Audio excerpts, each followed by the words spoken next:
осы аптада өңір әкімі Амандық Баталов жұмыс сапарымен Қарасай, Жамбыл ауданына барды. Сапары барысында облыс басшысы бірқатар маңызды нысандар мен әлеуметтік жобалардың жүзеге асырылу барысымен танысты. Алматы облысының әкімі Амандық Баталов алдымен Империя Фуд жауапкершілігі шектеулі серіктестігінің ет комбинатының құрылысымен танысты. Империя Фуд серіктестігі былтырдан бері инвестиция көлемі 2,3 миллиард теңгені құрайтын ет өңдеу зауытының құрылысын жүргізуде. Нысан жұмыстары биылғы жылдың қыркүйек айында аяқталуы тиіс. Бұл жобаның қуаттылығы жылына 8.000 тонна ет өндіруге қауқары болмақ. Зауытқа дейін инфрақұрылым жүргізу үшін облыстық бюджеттен 80,1 миллион теңге бөлінген. Қазіргі кезде құрылыс жұмыстары жүріп жатыр. Серіктестік бұған дейін инвестициялық құны 1,4 миллиард теңгені құрайтын мал бордақылау алаңын салды. Жыл басынан бері 55 тоннаға жуық ет өткізілген. Жері де көрдіңіз ме қандай керемет. Анау жайылым жерлері де қандай керемет. Мынау ауа райы да. Мынау енді Райымбекте о жақта жақсы ғой, но о жерде қыс ұзын, қар көп жатады. Мына жер көрдіңіз ба, даже мына жерде Арих Хусейн деп жатыр. Мына шөпті көрмейсіңдер ме қандай? Таудың етегі, таудан сарқырап су ағып жатыр. Мына жерде барлық жерде 150-200 метр қазасын, су астынан шыға келеді. Керемет жақсы. Мұнан кейін облыс әкімі Амандық Баталов Қасымбек ауылындағы Texan Қазақстан Инвест жауапкершілігі шектеулі серіктестігінің жарық электр техникаларын және металл бұйымдарын шығаратын зауытында ат басын тіреді. Зауыт 2012 жылдан бері жұмыс істейді. Бас директоры Диас Құрмашевтың айтуынша, зауытта светодиодты шырақтардың 350-ден астам түрі шығарылады. Олардың қатарында кеңсеге, көшеге, тұрмысқа және өнеркәсіп орындарына арналған шамдар да бар. Сонымен қатар парталар, көшеге, саябақтарға арналған орындықтар, кеңсе, сейфтер және басқа да бұйымдар шығарылады. Зауыт айына 200.000 бірлік өнім шығарып отыр.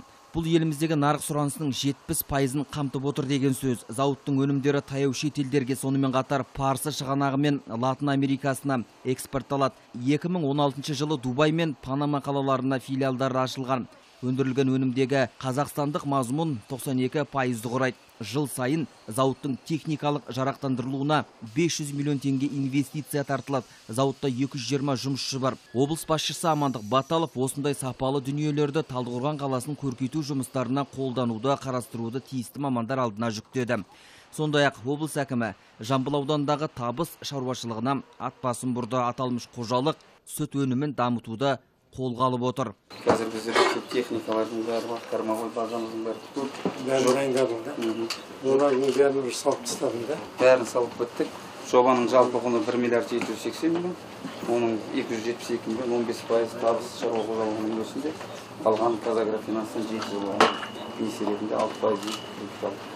Сондай-ақ өңір жетекшісі Жамбыл ауданында бой көтерген Сұңқар құс фабрикасында болды. Аталмыш құс фабрикасы жыл өткен сайын ауқымын көбейтіп келеді. Облыс әкімдігінің қолдауымен тиісті коммуникациялық жағдайларды реттеліп, даму банкі арқылы несие алып, кәсібін нәсіп етіп отырған жағдайлары бар.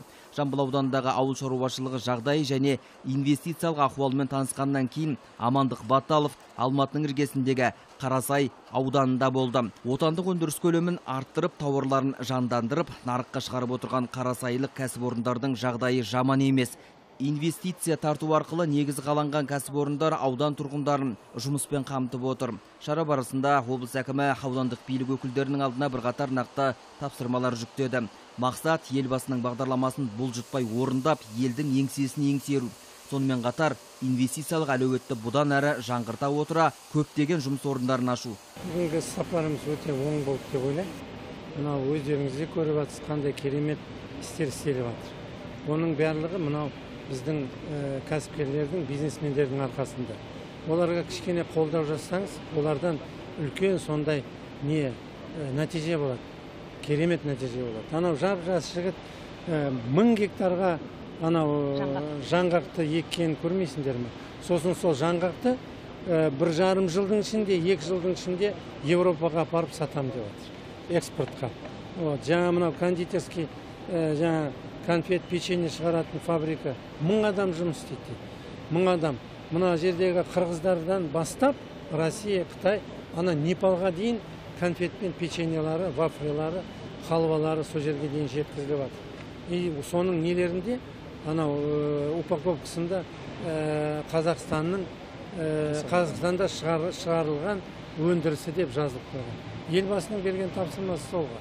Сосын олардан қаншама салық түсіп жатыр, қаншама жұмыс орны ашылып жатыр. Мына завод, бұл вообще мына бұрынғы СНГ бойынша бұндай завод жоқ деп жаңа айтып жатыр. И бұның объемына қарамайсыңдар ма? Мен жаңа айтып жатырмын.